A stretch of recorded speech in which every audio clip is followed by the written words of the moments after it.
Hi mga ka-bakers! Kumusta kayo? Ngayon naman ay gagawa tayo ng ating mocha polvoron cookies.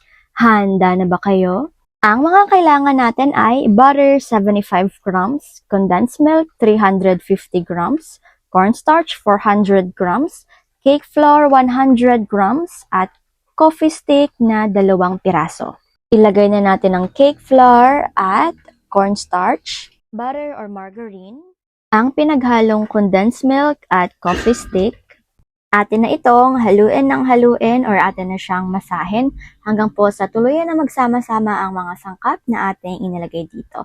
At syempre, just take your time lamang po mga ka-bakers. Mabilis lang din naman po ang paghahalo na ating ginawa dito. Ayan, at kapag ganito na nga po mga ka-bakers ay haluin pa po natin ito ng kaunti dahil meron pa nga po mga buo-buo. Ayan, tsaka to make sure lamang po na wala na po siyang mga buo-buo, ay haluin pa po natin ulit ito. Ayan, at dahil nga po ay kakaunti na nga lang po or wala na pong malalaking buo-buo, ay okay na nga po ito mga ka-bakers. Ngayon naman po ay kukuha po tayo ng ating molde ng ating polvoron. At ang atin lamang pong gagawin mga ka-bakers ay kukuha po tayo. Isiksik lamang po natin para po hindi siya mabilis matanggal or masira pagkatapos atin na po siyang i-push. At ayan, eto na nga po ang ating polvoron. Kuha po muna tayo ulit.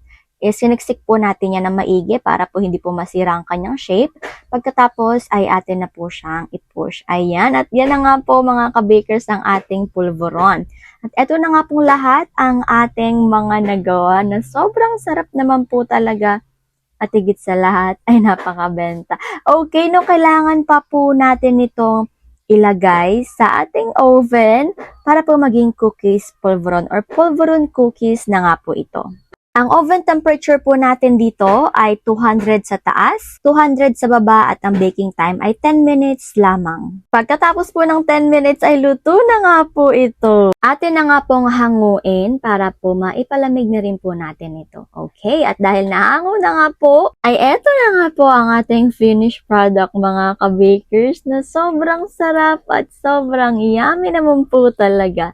At syempre, isa din po ito sa ating mga best seller naman talaga. O di po ba, kayang-kaya po talaga natin itong gawin. Kaya naman po mga ka-bakers, gawin na po natin ito.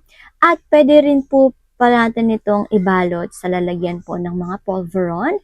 Kung gusto niyo po ng ganun ay okay na okay lamang din po. O di po ba, napaka-cute siya talaga naman, kayang-kaya po talaga natin ito. Napapadaldal na naman po ako. Kaya naman po, eto na nga po ang ating food for the soul ngayon. Mga awit 31 verses 23 to 24. Mahalin ninyo si Yahweh kayong kanyang bayan, mga tapat sa kanya ay kanyang iniingatan. Ngunit ang palaloy pinaparusahan ng angkop sa kanilang kasalanan. Magpakatatag kayo at lakasan ang loob.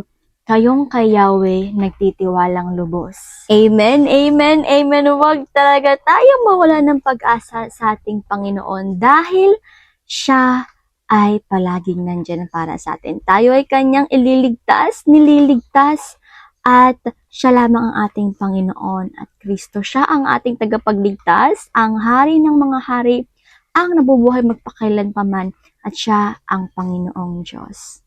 Amen. Ako, purihin natin ang ating Panginoon at purihin natin ang ating Panginoong Hesukristo. Nang dahil sa Kanya tayo ay naligtas. Buksan natin ang Kanyang salita, ang Biblia, para magkaroon tayo ng intimate relationship sa ating Panginoon. Ako naman, kailangan nga naman talaga kilalanin natin ang mga mahal natin sa buhay, lalo na ang ating Panginoon, na lubos puso tayo minamahal. At kaakibat nito ay ang Kanyang pagmamahal na tapat, higit sa lahat ay ang kanyang justice na ipapataw.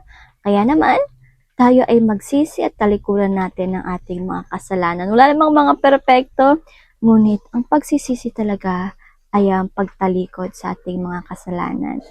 Amen. Ako, hindi ko po talaga siya ma-explain mga ka-bakers. Hindi bukas talaga ako marunong mag-explain.